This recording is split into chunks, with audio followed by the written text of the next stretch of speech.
Hello everyone. This is something that I don't find easy to talk about, but I wanted to use my voice as a fellow Nigerian to address this problem. There's been a deep-rooted issue that has affected the young people in Nigeria for too long. If you haven't seen the news, the Nigerian youths have been protesting nationwide against police brutality, or you may have seen the hashtag ENDSARS. SARS stands for the Special Anti-Robbery Squad.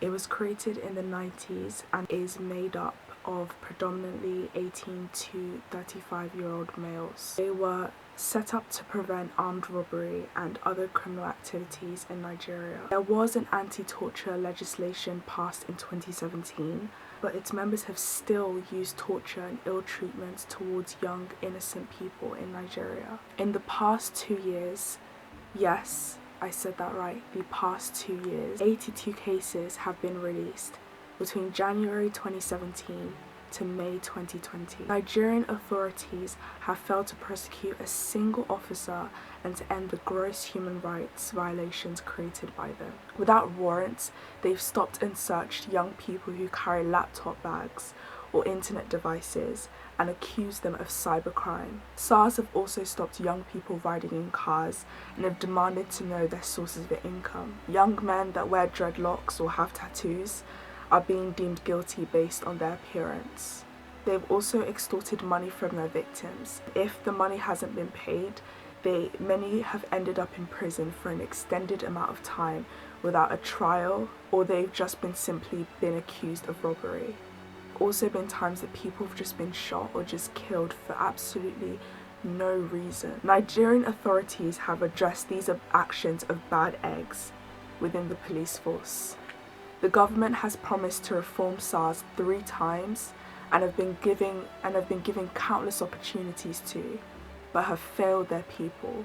It just saddens me because how can innocent Nigerian youths continue to die in the face of empty promises of reform from the relevant authorities? I've always said this and I will continue to say this, but young people are the future, and the power of the people are always stronger than the people in power. On the 11th of October, the Nigerian government have ordered an immediate dissolution of the unit. It hasn't really necessarily marked the end of the violence. I honestly couldn't believe my ears when I heard something this horrible, horrific, traumatic was happening back home.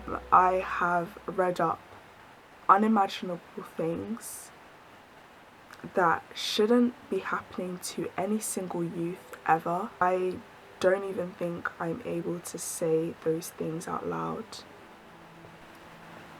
And I believe this ENDSARS movement is the beginning of a much needed revolution in Nigeria. I am sending my support and my prayers to the Nigerian youth, and I'm praying for actual change. I am not there protesting, but I'm with all my brothers and sisters in spirit.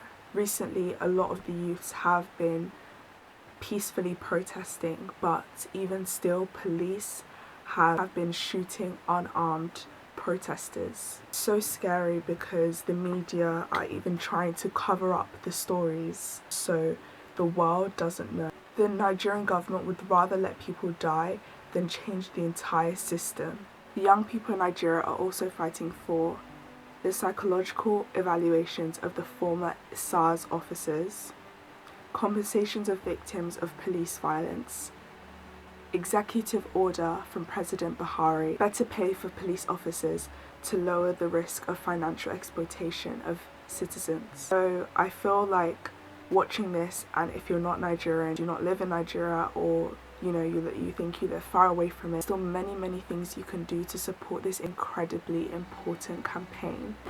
Please take time to educate yourself on what's going on, why this is not just only Nigeria's problem. Educating yourself about police brutality in Nigeria, it puts you in a better position to spread the word about hashtag ENDSARS and to support from afar. Black Lives Matter, End Police Brutality, ENDSARS are just fighting for the same thing. which is just change. I'm going to link down below any resources on being able to educate yourself and just to inform yourself of what is going on, because right now this is so important to be able to know more about what is going on. Just because you are not there protesting doesn't mean you cannot educate yourself on the horrific things that have been happening in Nigeria. If it's using your platform to educate, I feel like a lot of people think that if I have a small platform, you can use your platform, whether it be big or small, to educate people.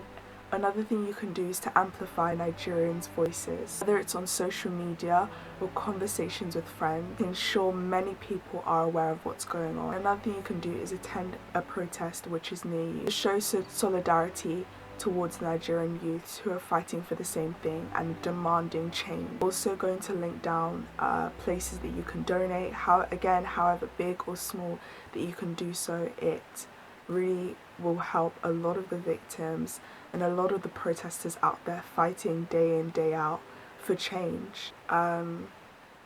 This is something really shocking to hear, because 1st of October marks 60 years of Nigeria's independence, and I remember being so happy and just, you know, being so happy about how far we've come.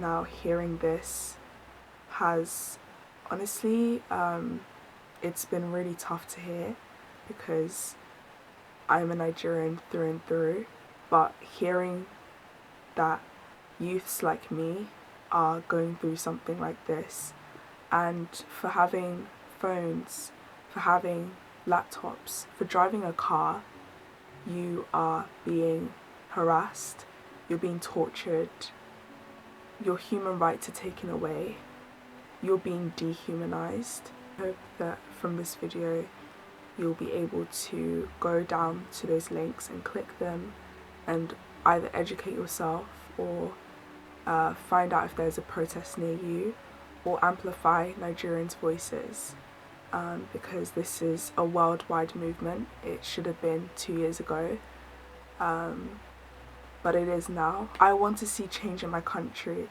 and I hope you can join me in doing so too.